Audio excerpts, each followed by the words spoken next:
अब इसके बाद जनाब एक बड़ा जो इम्पोर्टेंट चीज़ है, जिस इम्पोर्टेंट चीज़ को लेके चला जाता है, वो है जी आपका टारगेट प्रोग्राम। कि आपका टारगेट प्रोग्राम क्या है, ये इंतहाई इंपॉर्टेंट चीज़ है वीज़ा इंटरव्यू के अंदर। कि आपका जो टारगेट प्रोग्राम क्या है, टारगेट प्रोग्राम है कौन सा, उसका रिलेशनशिप क्या है आपसे। ठीक है, फर्दर ये है कि वो जो टारगेट प्रोग्राम है, आप उस टारगेट प्रोग्राम में क्यों जाना चाह रहे हैं। मीन्स कि जो ये टारगेट प्रोग्राम है, लाइक अगर आपका कोई एमएस की डिग्री है जिसमें आप जाना चाह रहे हैं, तो याद रखें फर्स्ट ऑफ ऑल आपको उस डिग्री का नाम बहुत क्लियरली आना चाहिए। उस एमएस का नाम बहुत क्लियरली आना चाहिए। जैसे जर्मनी है, जर्मनी में अगर हम एज कंपेयर टू पाकिस्तान लें, तो पाकिस्तान में क्या होता है, आपने बीएस फिजिक्स में किया और एमएस में फिजिक्स में कर लिया। लेकिन जर्मनी जो है, इसमें मोस्टली जो आपके एमएस हैं, तमाम डिग्रीज जो हैं, वो आपकी स्पेशलाइजेशंस की या स्पेशलिस्ट फील्ड ऑफ स्टडी के ऊपर ये बेस करती हैं। लाइक अगर आपने फिजिक्स में बीएस किया हुआ है, तो मोस्ट प्रोबेबल आप नैनो टेक्नोलॉजी में भी जा सकते हैं जर्मनी में एमएस में। आप ऑप्टो इलेक्ट्रॉनिक्स में जा सकते हैं एमएस में। ठीक है, इसके अलावा अगर आपने मैथ में कुछ पढ़ा हुआ है, तो जर्मनी में आप मैथमेटिकल मॉडलिंग में जा सकते हैं, mathematical modelling of complex systems में जा सकते हैं। मींस कि वहाँ पे स्पेशलाइजेशंस के हिसाब से थोड़े से नाम लंबे होते हैं। तो वो नाम जो है हमारे प्रोग्राम का, वो हमें हर सूरत में याद होना चाहिए। वो ये नहीं होना चाहिए कि हम जो है वो नाम जो है वो हम प्रॉपरली एक्सप्लेन भी ना कर सकें और उसे प्रोनाउंस भी ना कर सकें। ये सबसे इंपॉर्टेंट चीज़ है। ठीक है, आपका नाम आपके प्रोग्राम का आपको पता होना चाहिए। फर्दर वेरी इंपॉर्टेंट, आपके प्रोग्राम की आउटलाइन है। आपके प्रोग्राम की जो हम टारगेट प्रोग्राम की बात कर रहे हैं, आपने अपने टारगेट प्रोग्राम की मॉड्यूल्स डिटेल या कोर्स आउटलाइन मेन हेडिंग्स के साथ, जिस तरह हमारे बीएस के ट्रांसक्रिप्ट के ऊपर हमारे मॉड्यूल नेम लिखे होते हैं, मैं सिर्फ उस मॉड्यूल नेम की बात कर रहा हूं, मैं सब हेडिंग्स की बात नहीं कर रहा। हमें वो module names 4 to 5 module names हमें हर सूरत में अपने प्रोग्राम के टारगेट प्रोग्राम के याद होने चाहिए।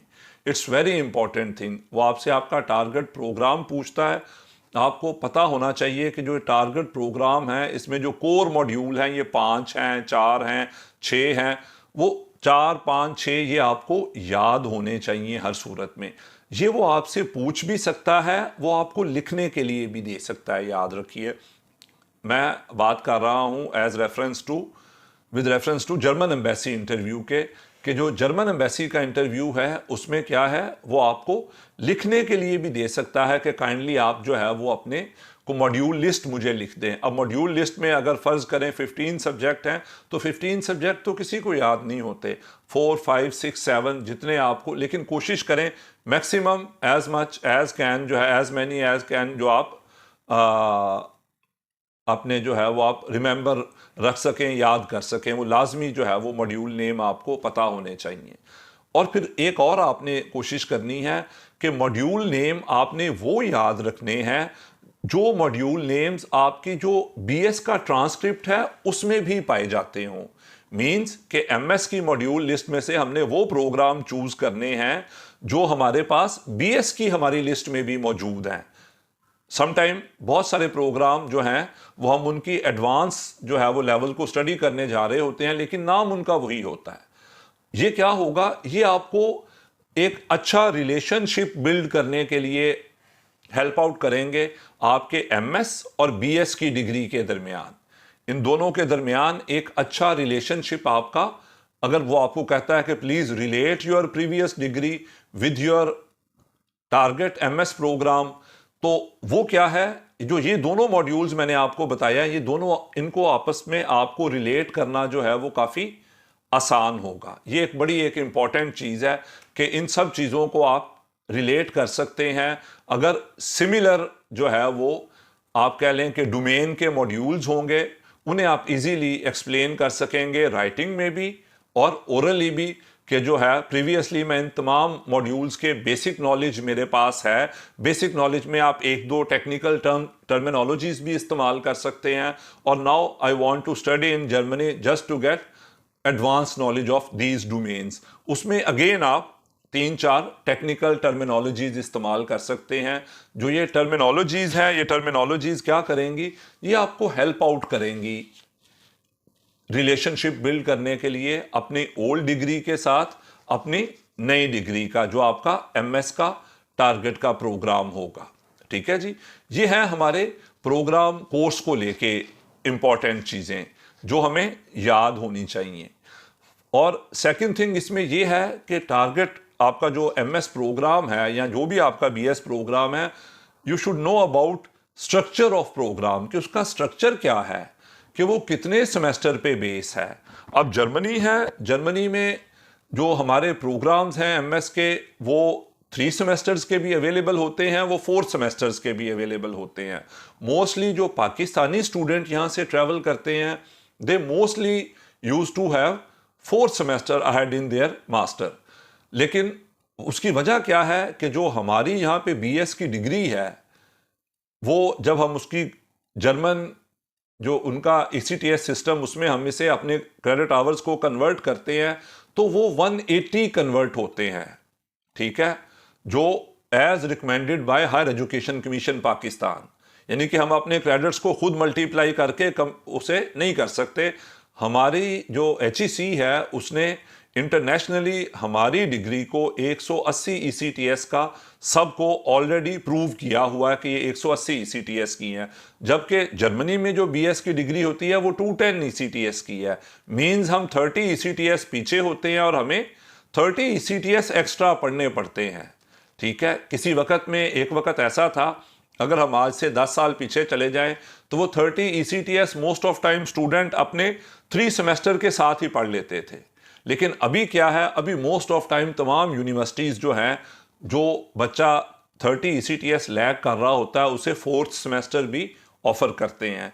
तो मींस के हमारी जो डिग्री, जो हमारे स्टूडेंट्स हैं, इनके जो मोस्ट ऑफ एमएस के प्रोग्राम हैं, हम उन्हें बता सकते हैं इरिस्पेक्टिव ऑफ 3 सेमेस्टर और 4 सेमेस्टर कि मेरी एमएस का जो प्रोग्राम है ये 4 सेमेस्टर का है। ठीक है, क्योंकि हमारी, अगर वो फर्स्ट ऑफ ऑल तो वीज़ा ऑफिसर इतनी एक्सप्लेनेशन में नहीं जाएगा, लेकिन अगर वो पूछता है कि how come it's of 4 semester, तो फिर आप उसे एक्सप्लेन कर सकते हैं यही बात जो मैंने आपको एक्सप्लेन की है।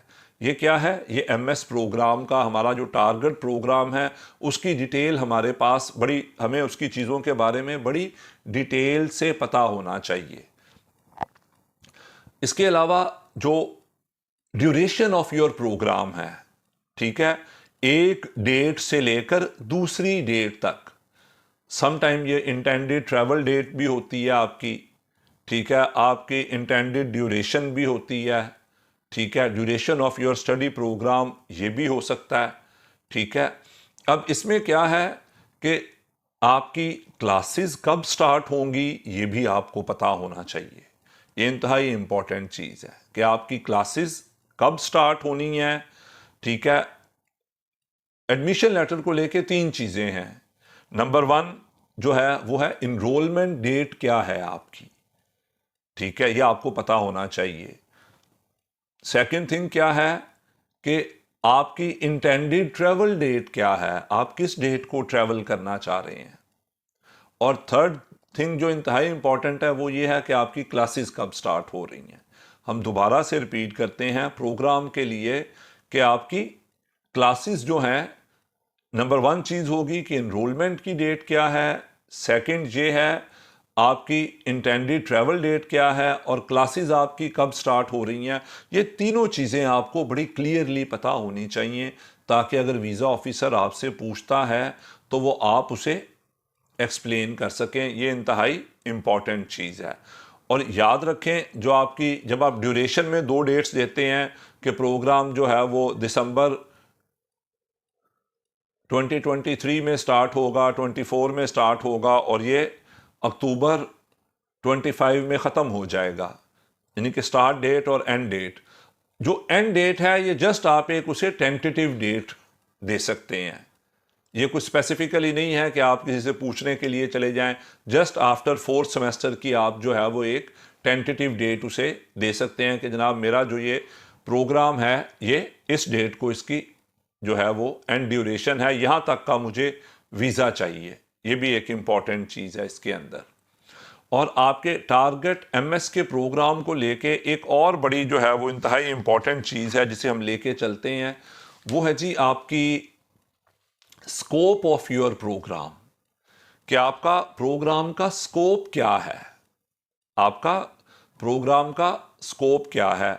मोस्ट ऑफ टाइम जो स्कोप है ये आता है कि स्कोप और ऑब्जेक्टिव्स, कि ये प्रोग्राम आपको इसका ऑब्जेक्टिव क्या है, कि ये आपको क्या करेगा, ये आपको रिन्यूएबल एनर्जी का स्पेशलिस्ट बना देगा, क्योंकि आपका जो एमएस है वो रिन्यूएबल एनर्जी के अंदर है।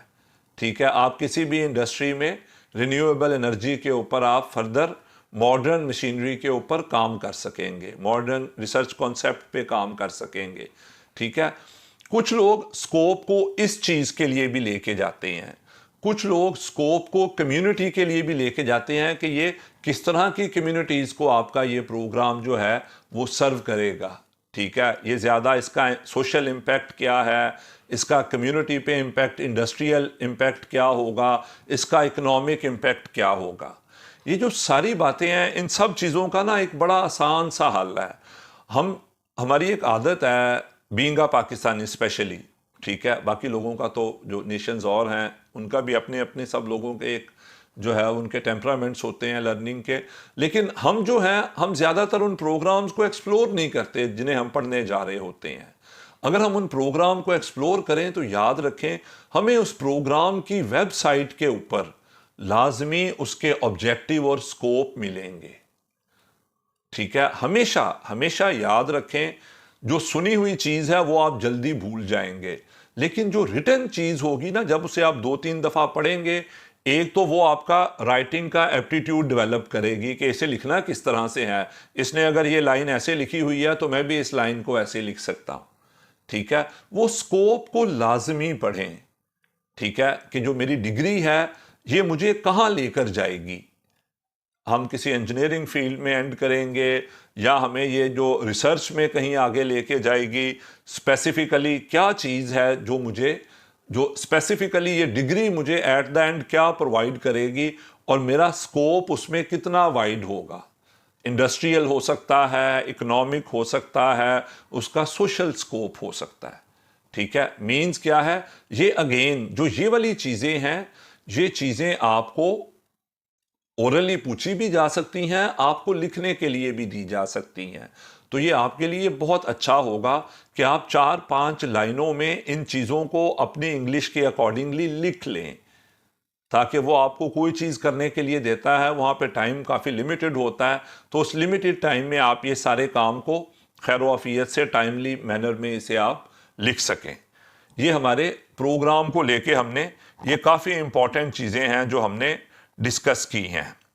और एक और चीज़, ये चीज़ आपके एडमिशन लेटर को लेके बड़े इंपॉर्टेंट है। अब जो एडमिशन लेटर को लेके जो चीज़ इंपॉर्टेंट है, वो सबसे उसमें जो इंपॉर्टेंस है वो वीज़ा ऑफिसर पूछता है, ये आपका कंडीशनल लेटर है कि ये आपका अनकंडीशनल लेटर है। ये बड़ी इंपॉर्टेंट चीज़ है कि आपका जो लेटर है वो कंडीशनल है या अनकंडीशनल है। अब याद रखिएगा, हम विद रेफरेंस टू जर्मनी बात कर रहे हैं। अब जो जर्मनी है, जर्मनी में जो मोस्ट ऑफ जो हम जैसे कि यूरो एजुकेशन है, मैं यूरो एजुकेशन के प्लेटफॉर्म से बात कर रहा हूँ। यूरो एजुकेशन है, हम सिर्फ जर्मनी में पब्लिक सेक्टर यूनिवर्सिटीज़ को डील करते हैं। ये वो यूनिवर्सिटीज़ हैं जिसे हम अगर लेमैन लैंग्वेज में दें तो ये वो यूनिवर्सिटीज़ हैं, पाकिस्तान में जिस तरह सरकारी यूनिवर्सिटीज़ होती हैं, इसी तरह ये वो यूनिवर्सिटीज़ हैं जो स्टेट फंडिंग, इंडस्ट्रियल फंडिंग के ऊपर काम कर रही होती हैं।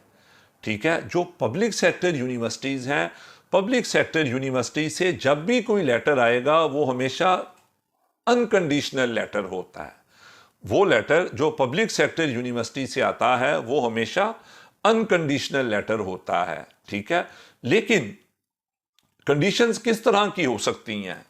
कंडीशन आपकी कोई लैंग्वेज की कंडीशन हो सकती है, आपके कोई एप्टीट्यूड की कंडीशन हो सकती है, ठीक है, आप पे कोई फी की कंडीशन हो सकती है।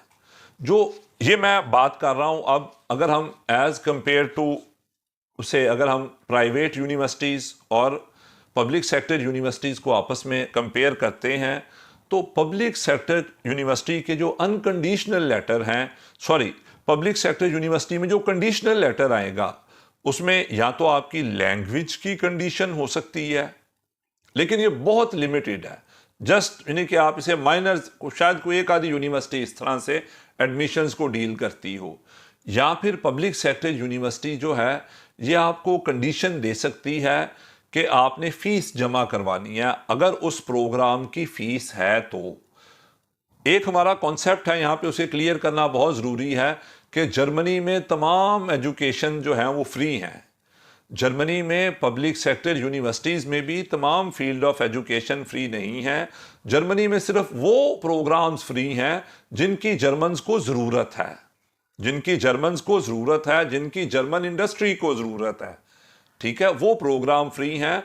अगर आप बहुत सारी पब्लिक सेक्टर यूनिवर्सिटीज़ हैं, आप वहाँ पे जाएं, वहाँ पे आपको 8 यूरो पर सेमेस्टर, 8,000 यानी कि 8,000 यूरो पर सेमेस्टर फी वाले प्रोग्राम भी आपको उसमें मिलेंगे, ठीक है, लेकिन वो यूनिवर्सिटी पब्लिक सेक्टर होगी, ठीक है। पब्लिक सेक्टर यूनिवर्सिटी में दोबारा हम रिपीट करते हैं कि कंडीशन क्या हो सकती है, या तो आपकी डिग्री कंप्लीशन, अगर अब डिग्री कंप्लीट नहीं हुई, कुछ यूनिवर्सिटीज ने आपको इंटरटेन कर लिया है, तब आप इसे कर सकते हैं, ठीक है। इसके अलावा अगर आपकी लैंग्वेज, आपका कोई लैंग्वेज टेस्ट या लैंग्वेज का स्कोर आपका अप टू मार्क नहीं है, तो तब ये कंडीशन हो सकती है आपके उसके अंदर। या इन सम केसेस ये भी जस्ट जो है ना वो बहुत इसका लीस्ट जो है इसकी पॉसिबिलिटी हो सकती है कि आपको फ़ी पे करने के ऊपर आपका अनकंडीशनल लेटर सेंड किया जाएगा, ये कंडीशंस हो सकती है। लेकिन most of public sector universities हैं वो उनके लेटर जो हैं वो अनकंडीशनल लेटर होते हैं। और कंडीशन को लेके एक और चीज़ बड़ी इंपॉर्टेंट है, कंडीशन को लेके एक और चीज़ बड़ी इंपॉर्टेंट है जो हमने अभी पीछे एक्सप्लेन की थी कि विद रेफरेंस टू पाकिस्तान, के पाकिस्तान में क्या है, पाकिस्तान की जो सबसे इंपॉर्टेंट चीज़ है वो ये है कि हमारी डिग्री 180 ECTS की कन्वर्ट होती है जब वो जर्मनी में कंसिडर की जाए, ठीक है। और जो जर्मनी की ग्रेजुएशन की डिग्री है वो 210 क्रेडिट्स की है, ठीक है। अब इसमें जो मोस्ट इंपॉर्टेंट एक चीज़ है, कुछ कंडीशनल लेटर ये भी होते हैं जो मैंने अभी एक्सप्लेन किया था कि 30 ECTS जो है स्टूडेंट को अपनी डिग्री के दौरान कंप्लीट करने पड़ेंगे।